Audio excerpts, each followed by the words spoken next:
Ojuijo Minister Muummee Itoophiyaa Dr. Abiy Ahmed sagantaa iftaaraa marsaa lammaffaatiin baqattoota biyyoota garaagaraa Itoophiyaa keessa jiraatan lulluuqachiisan.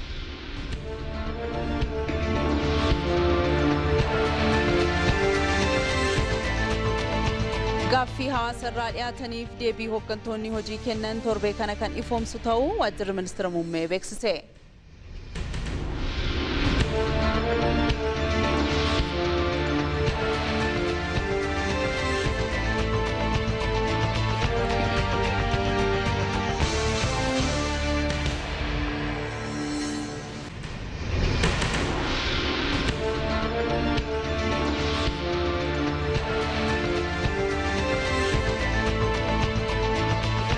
Madina Latin President America Donald Trump hojjettoonni sagalee America VOA biyyoota addunyaa garagaraatti hojjetan hojii isaanii dhaabuun boqonnaa akka bahan ajaja dabarsan.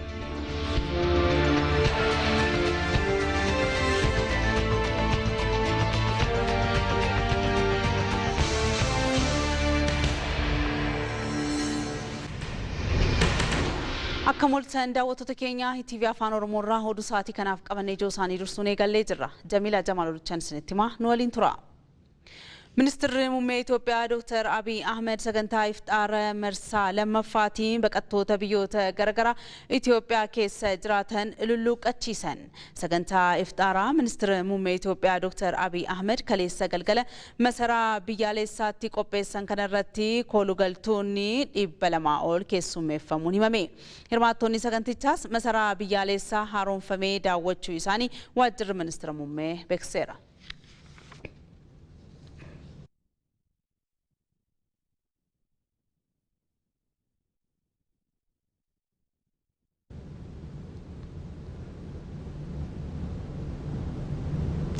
Iftaarri daandiirraa agarsiistuu jaalalaa tokkummaa fi nageenyaa ta'uu manni maree dhimmoota Islaamummaa Itoophiyaa beeksise. Sagantaan guddaan iftaaraa Addabaabaayii Masqalaatti adeemsifameera.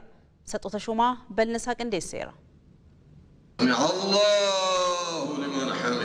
Sagantaa iftaaraa Addabaabaayii Masqalaatti adeemsifame kanarratti kan argaman pirezidaantiin mana maree dhimmoota Islaamummaa Itoophiyaa Sheekh Haaji Ibrahim Tufaa iftaarri nageenya tokkummaa fi jaalala jedhaniiru. إفطار የአንድነት የፍቅር የልማት iftaarri kan tokkummaa kan jaalalaa kan misoomaa kan guddinaa kan itti wal kabajan akka ta'e sagantaan iftaaraa guyyaa har'aa kun agarsiistudha. Asirratti wal dorgommiin quraanaa jiraachuun caalaatti nageenyaa fi kabajaa keenya ni dabala. Kun ammoo nageenya biyya keenyaaf akka fidu qabatamaan ija keenyaan argaa jirra. Kanaan kan nu gahe Allah ni galateeffanna. ያለ ምንም ጥያቄ በአይናችን የተገበርነው ስለሆነ ለዚህ ያበቃንን አላህን እያመሰገንን sagantaan bareedan akkasii kun akka sirnaan adeemsifamuuf qaamolee nageenyaa fi uummata gaheesaa baate Sheekh Haaji Ibrahim Tufaa galateeffataniiru. የጸጥታ ኃይሎች የአዲስ አበባ መስተዳደርን ሁሌ ከጎናችን እንደማይለይ እያወቅን qaamolee nageenyaa magaalaa Finfinnee yeroo hunda ni galateeffanna. Yeroo hunda nu waliin jiru. በጣም እናመሰግናለን ለማለት ወዳለሁ።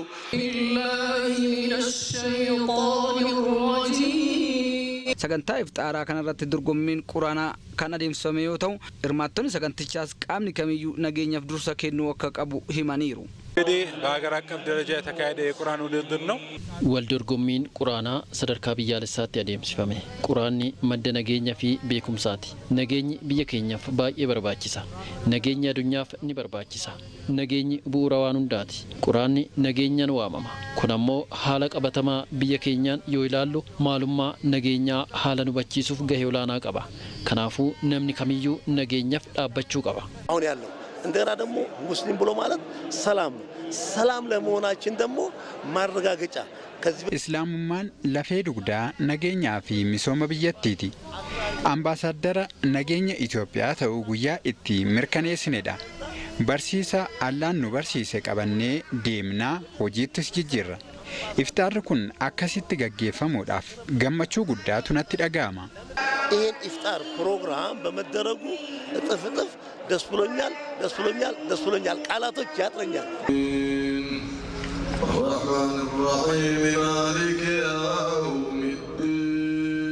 Gaaffii hawaasarraa dhihaataniif deebii hooggantoonni hojii kennan torbee kana kan ifoomu ta'uu waajjirri ministeera muummee beeksise. Waajjirichi bitootessa tokko bara 2017 hawaasni gaaffii damee barnootaa fayyaa dinagdee fi kanneen biroo irratti qabu akka dhiyeeffatu karaa fuula miidiyaa hawaasummaa isaa gaafachuun isaa kan yaadatamudha. Haaluma kanaan deebii hooggantoonni dhimmi ilaallatu gaaffii hawaasa biraa dhihaataniif kenne torbee kana kan dhiyeessu ta'uu himameera.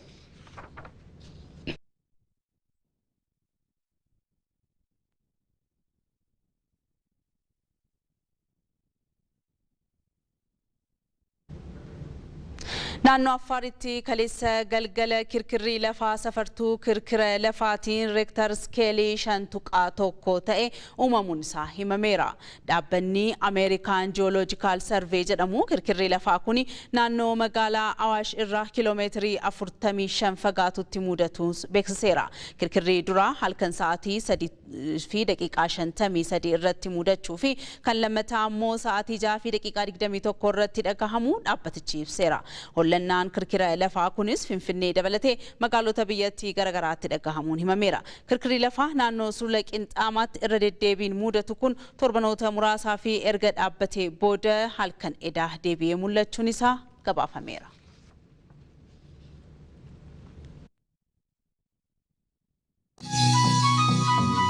EBC'n adeemsa gara qabiyyeetiin riiformiiwwan garagaraa taasisaa jira. ETV'n Afaan Oromoos guutummaa biyyattiitii odeeffannoowwan garagaraa qabiyyee isaatiin kan isin biraan ga'u ta'a.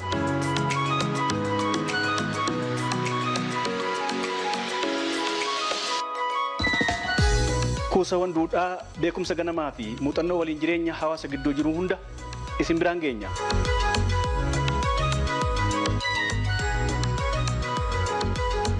Biyya hiyyummaan jifachuuf kutannoon hojjettee addunyaa irratti maqaa gaarii horatte.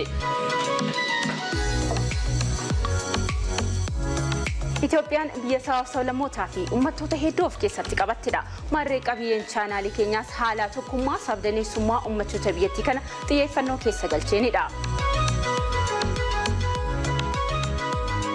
Hunda caalaa biyya seenessa waloo cimaa ijaarratte.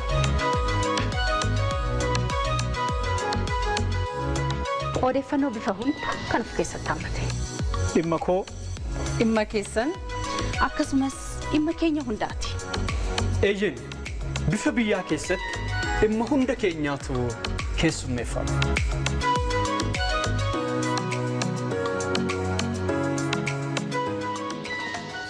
Oduuwwan guyyaa ETV Afaan Oromoo irraa simraan gahaa jirra kan daawwachaa jirtanii daawwattoota keenya oduu keenya birootti yoo ceenu immoo hojiilee misoomaa godina Gujii Lixaatti hojjetamaa jiran abdachiisaa ta'uu Afyaa'in Caffee Oromiyaa Saadaa Abdurrahmaan himan. Gurmaa'insi gandaa mootummaa jabaa ijaaruudhaaf murteessaa ta'us himameera. Hawwii Taaffasaa gabaasa waajjira kominikeeshinii godina Gujii Lixaa akka itti qindeessiteetti. Afyaa'in Caffee Oromiyaa Adde Saadaa Abdurrahmaan godina Gujii Lixaatti daawwannaa hojiilee misoomaa garaagaraa taasisan. Daawwannaa isaaniitiin gurmaa'insa gandaa, manneen murtii aadaa, horsiisa loon aannanii fi hojiilee misoomaa kanneen biroos daawwataniiru. Afyaa'in Caffee Oromiyaa Adde Saadaa Abdurrahmaan godina Gujii Lixaatti hojiilee misoomaa abdachiisaan hojjetamaa jiraachuu himuun gurmaa'insi mootummaa akka lafa qabatuu fi hojiilee inisheetiivii hojjetamaa jiran gaarii ta'uu ibsaniiru. Gurmaa'insi gandaa haara inni gadi bu'ee jira. Gurmaa'insi kun hangam bu'a qabeessa ta'ee uummanni ofitti fudhatee qabatamaadhaan hojiitti hiikamaa jira. Kan biraa immoo qaamni seera baastuun hanga gandaatti jiru san walii wajjin tahanii akkamittiin gurmaa'insi kun akka lafa qabatu taasisaa jiru. Gurmaa'insa gandaa haaraa gabbuu kana wajjin wal qabatee immoo manneen marii gandaa jiru sana cimsuudhaan hojiitti hiikuudhaan hojiin akka walii wajjin hojjetan mootummaa cimaa ganda irratti ijaarra jennu saniif akkamitti wal deeggaranii hojii hojjechaa jiran kajuu kana ilaalaati kan dhufne. Kanaanis akka godina kanaatitti ganda irratti mootummaan ijaaramuu akka jalqabe qabatamaan kan argine. Hojii misoomaa hojjetamaniif mootummaan deeggarsaaf hordoffii barbaachisuu kan taasisu ta'uu Adde Saadaan dubbataniiru. Bulchaan godina Gujii Lixaa Boo Aduulaa Arbaayyee godinichi rakkoolee nageenyaa qolachaa hojii misoomaa hawaasaa hojjetamaa akka jiru dubbatan. Rakkoo nageenyaa deeggarsa raayyaa ittisa biyyaa fi humna wal'ootii fi hirmaannaa uummata bal'aatiin rakkoo nageenyaa keessaan bahaa hojii misoomaa karaa guutuu ta'een haalli amma hojjetaa jiru. Abdii guddaa namatti kan kennu ta'uusaa taajabbii isaaniiti isaanis wanni kaasan jiru. Gurmaa'insa mootummaa haareen amma mootummaan gandaa hundeessinee gadi bu'e iddoo baay'eetti gammachuu guddaa kan qabanii fi karaa baratame don taane gaaffii uummata rakkoolee bulchiinsa gaarii uummati qoramaa ture tartiibessanii addaan baasanii hiikuu kan jalqabanii ta'uu isaa sirriitti ilaaluun danda'amee jira. Jiraattonni godinichaa tokko tokkos caasaa haaraa kanarraa fayyadamoo ta'aa jiraachuu ibsaniiru. Abbaan beellama qabu beellamitti bacata ji'a kaarraa gara ji'a kaanitti qaxxaamura.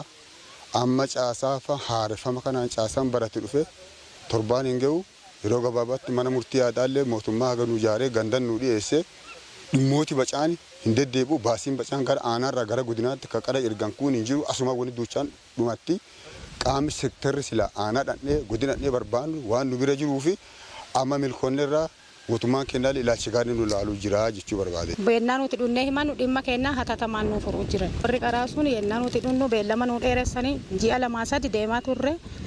Amma ammoo haga mootummaan qaama barate asinuu fide beellami bacaan qannu deddeebii bacaan qannu amma nuuf furamuu jira.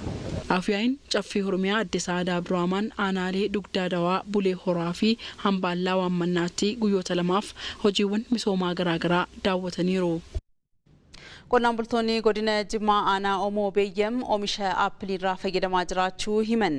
Oomisha aappilii kilaasteraan akka oomishamu taasisuuf hojjechaa akka jiru immoo waajjirri qonnaa godinichaa beeksisee jira. Gabaasa waajjira kominikeeshinii godina Jimmaa Saxoota Shomaa.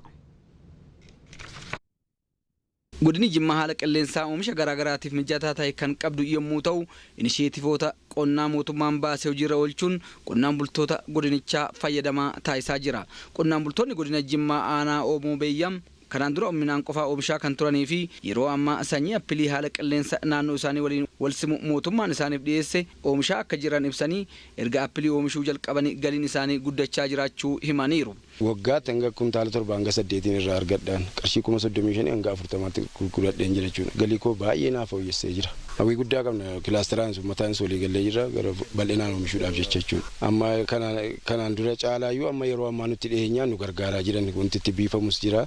Yeroo tokko muka waan baala isaa damee isaa gosuu qabaa wantichi dhufanii ogeessonni ilaaluudhaan waan itti biifamu fedheenaan fooyyee qaba baay'ee isa duraa caala fooyyee qaba jechuudha. Aappilii gara waggaa 9tti erga oomishuu jalqabee reefuma bareechee furgaa'ee bareedaadha.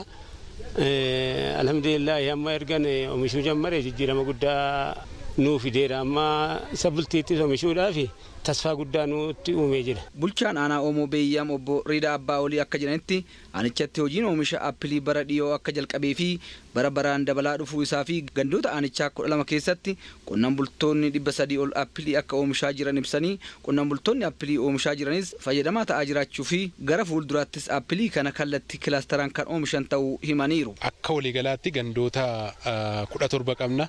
Gandoota 17 keessaa gandoonni 12 misooma kanaatiif mijataadha. Gandoota 12 keessatti keessaayyuu bara baraan bal'inaan oomisha isaa irratti qonnaan bulaan bal'inaan hirmaataa jira. Kanaanis qonnaan bulaan kan keenya bal'inaan naannoo kanarratti hirmaachuudhaaf fedhii fi kaka'umsa guddaadha kan inni qabu. Keessaayyuu gaa misoomni aappilii qabatama aanaa keenyaatiin kana keessatti hirmaatee qonnaan bulaan kan keenyas jiruuf jireenya isaa irraa fooyyeffataa kan jiruu fi yeroo ammaa kana oomishi isaa sadarkaa kanarra gahee kan jiru ta'uu isaati. Keessaayyuu gabaadhaa wajjin wal qabatee yaaddoon hin jiru.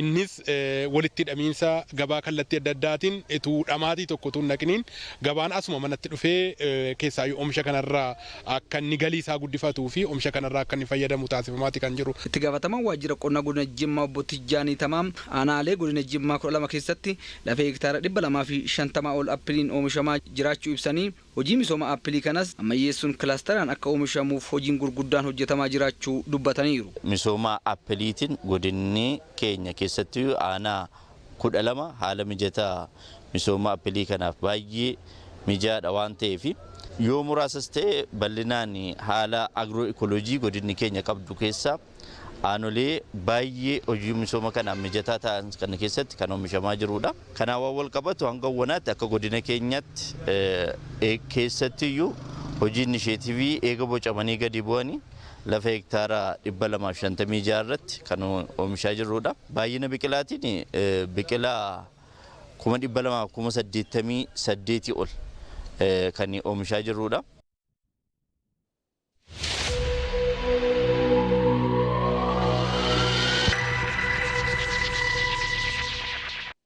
Oduuwwan biyya alaarraa argannetti kan ceenu ta'a. Pirezidaantiin Ameerikaa Doonaald Tiraamp hojjettoonni sagalee Ameerikaa VOA biyyoota addunyaa garagaraatti hojii hojjetaa jiran hojii isaanii addaan akka kutan boqonnaa akka bahan ajaja dabarsan. Hojjettoota dhaabbatichaa kontiraataan hojjetaniif ammoo akka lakkoofsa Awurooppaa bitootessa 31 bara 2025 irraa hojii akka dhaaban dilbata kaleessaa itti himameera jedhame. Murteen kun ajaja pirezidaantii Tiraamp jimaata dheengaddaa mallatteessuun mirkaneessan hordofee kan dhufe ta'u Aljaziiraan gabaasee jira. Mallattoon kunis US Agency for Global Media jedhamu akka cufamu kan ajaju ta'uun himamee jira. Pirezidaanti Tiraamp ji'a darbees dhaabbata miidiyaa Associated Press jedhamu galoo galaana Meeksikoo, Gulf of Mexico, galoo galaana Ameerikaa, Gulf of America jedhee gabaasu didee jechuun ogguruu isaa Aljaziiraan yaadachiisee jira. Dhaabbileen mirga gaazexeessitootaaf falman murtee pirezidaanti Doonaald Tiraamp kana jabeessanii qeeqaa akka jiran himameera.